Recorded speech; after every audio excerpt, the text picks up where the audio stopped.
Hi, this is a message to the EU and actually to the EU Supreme Court of Justice as well, because I'm sorry, really, because British people were EU citizens, and at the moment really we still are EU citizens, and considering that this British government, the Tory government, the Tory coalition, has been repeatedly and consistently pressurising the EU to abandon human rights and abandon animal rights and abandon environmental protections and abandon workers' rights.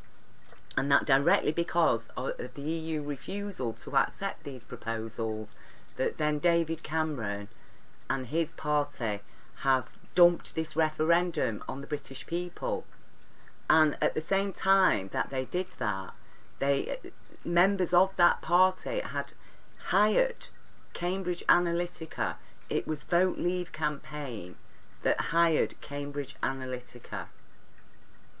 And I'll leave you the links. You know, this is evidenced. What I'm saying here, it isn't just hearsay. This is a fact that the Vote Leave campaign was primarily organised and well, it's mostly Tory MPs and Tories, very powerful Tories, that orchestrated the Vote Leave campaign and who directly hired Cambridge Analytica, that has since been exposed as a global corporate PSYOP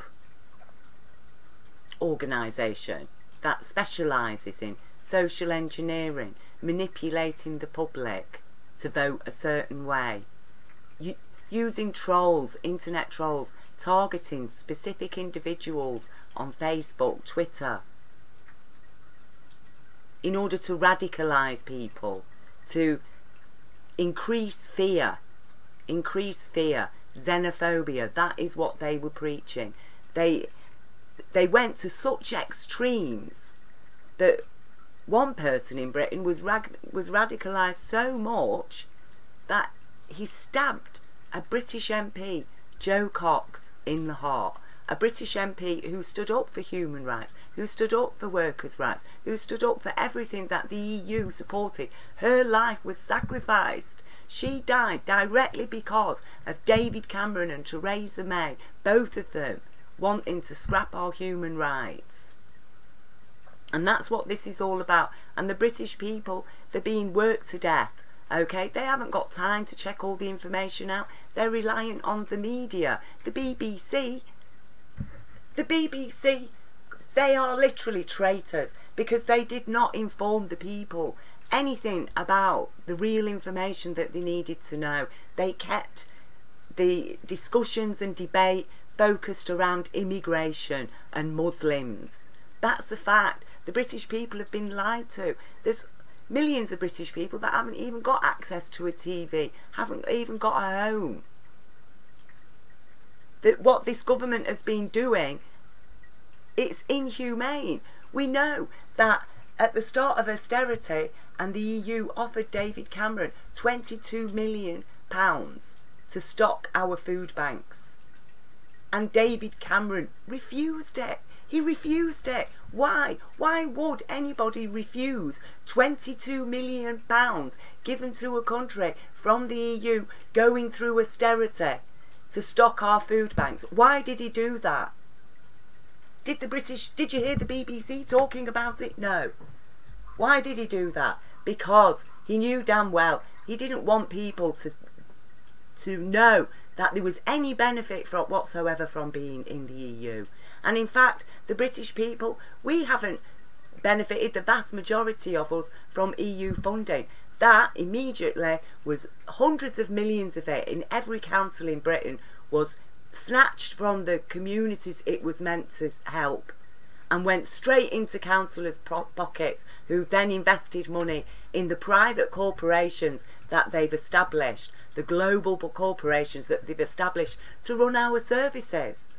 The government's allowed global corporations to actually profit off denying benefits to British people. And what has the EU done about it? You know, and this now should not be left up to this Tory government and its equally corrupt and complicit parliament. Okay? The EU must accept that Britain has been behaving criminally, both at home and abroad. And that being a criminal government, that any referendum held under their rule was going to be corrupt. And people were wrongly persuaded. And since, you know, as soon as Brexit was announced, oh yeah, and it was only a small margin that people voted leave, okay, it was a small margin. And really, I don't really trust the vote. Because we know, according to the evidence, Britain's already suffered 2 rigged elections.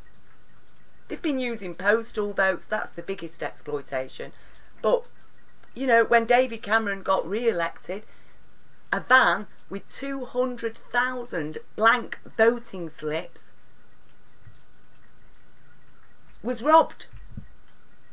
So what happened to those voting slips? Nobody's ever found them. Who steals 200,000 blank voting slips? And how were those 200,000 blank voting slips used?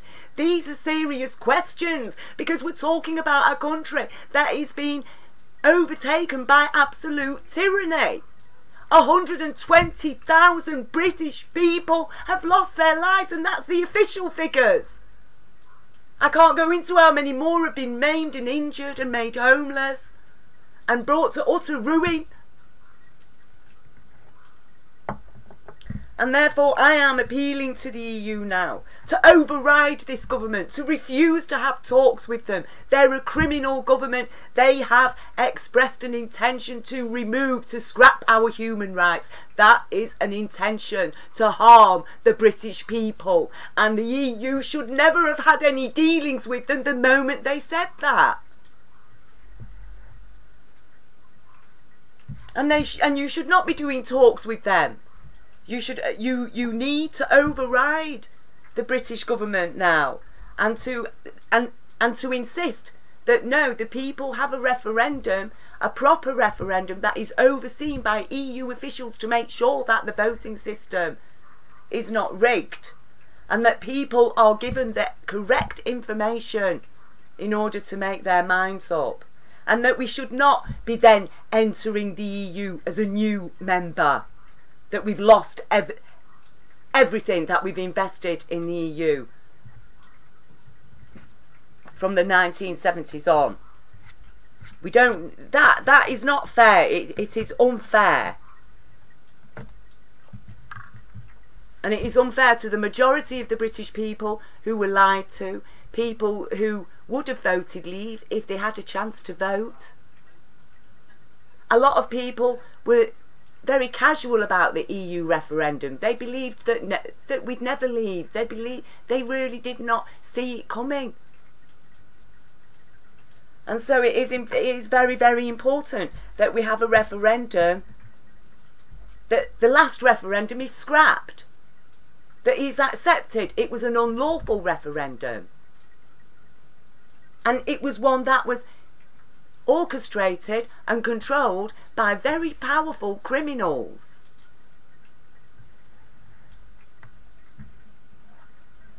So, and this hard Brexit now that's on offer, well, I feel the EU then is just abandoning the British people. It's abandoning the British people. The British people who were happy to be part of the EU, who were not xenophobes, who enjoyed the benefits that we got from the EU, who embrace a multicultural world,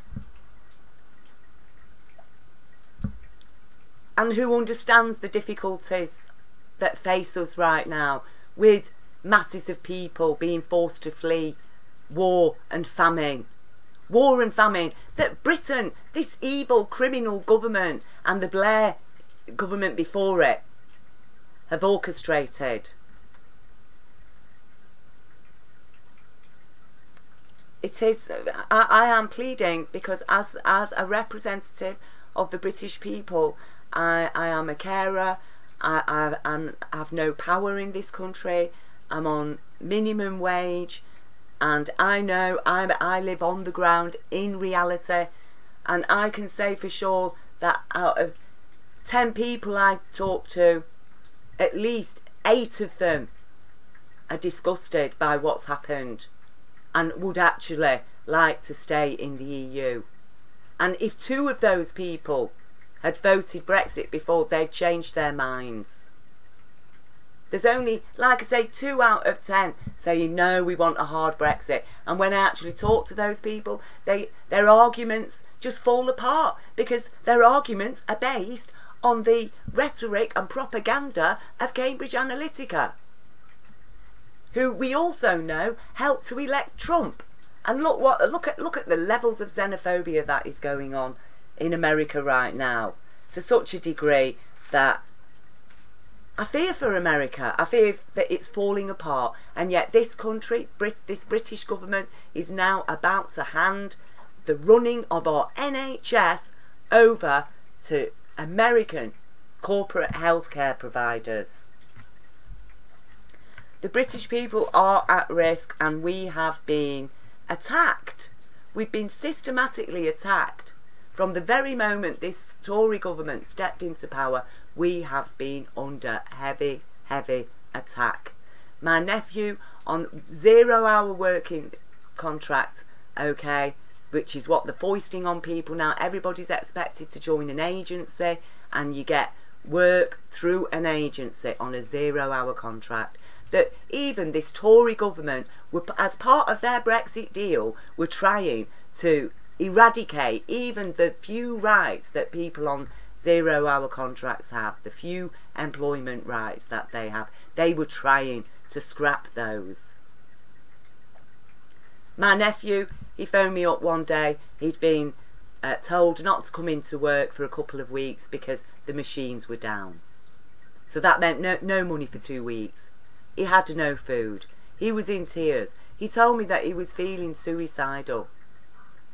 He felt like a prisoner. He lives in a single room in a bedsit, working full time for a minimum wage. He's got no money to go out. He's got no money to enjoy his life. Literally, that is what they're reducing Britain to, wage slavery. And we the people, our voice is not being heard. The BBC gave prime time viewing on Newsnight to an extreme far-right extremist, Tommy Robinson. The BBC gave him an interview on Newsnight. Will they ever give me an interview on Newsnight? No. Why? Why is that?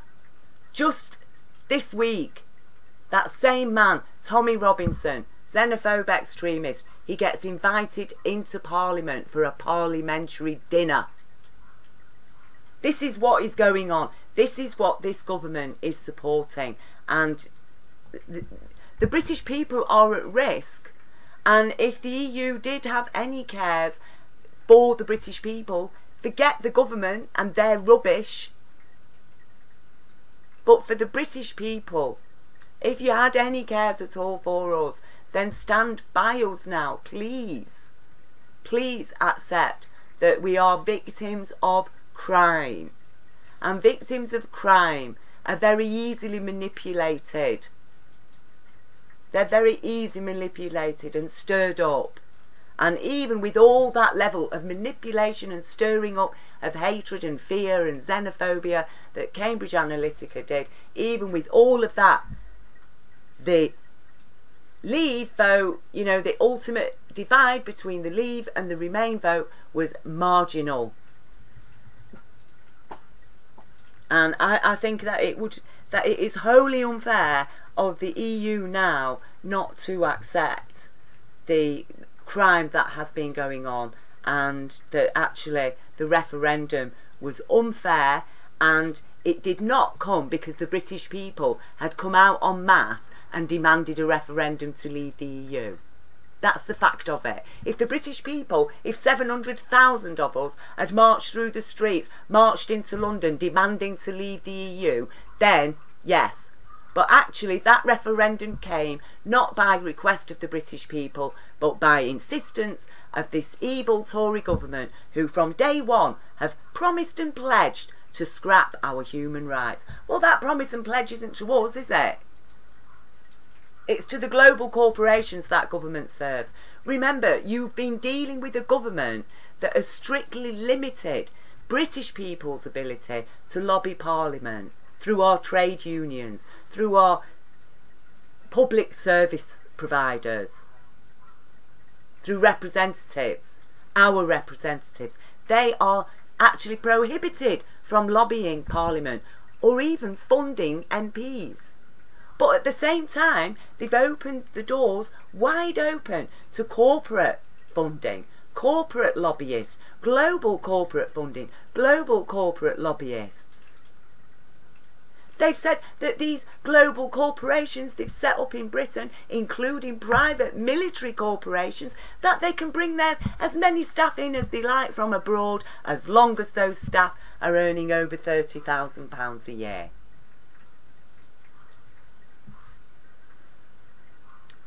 These are criminal actions, and it is actually a threat of treason against the British people, what their plans amount to.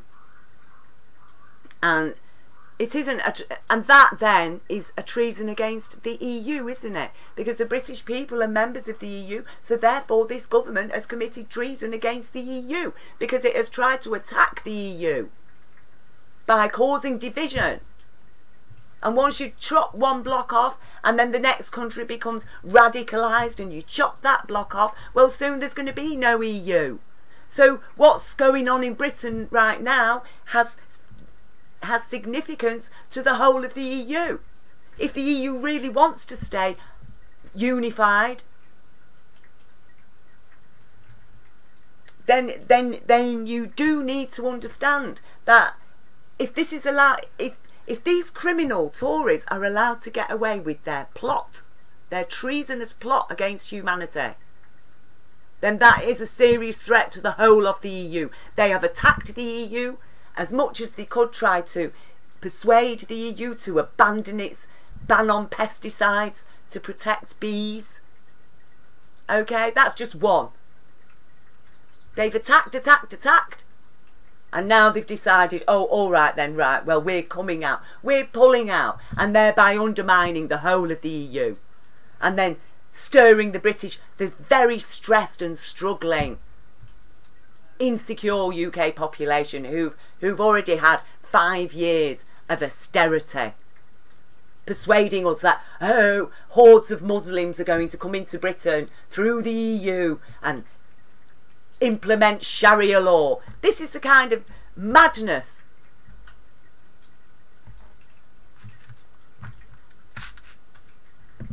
And well, that is all I can say. And I hope that any Labour MPs, people of authority and power in Britain who've got more credibility than me, I hope that you, on hearing this, also stand up, you know, use your professional status, use your political power, write to the EU, share the same sentiments, because this is a plea from the ground on behalf of the children.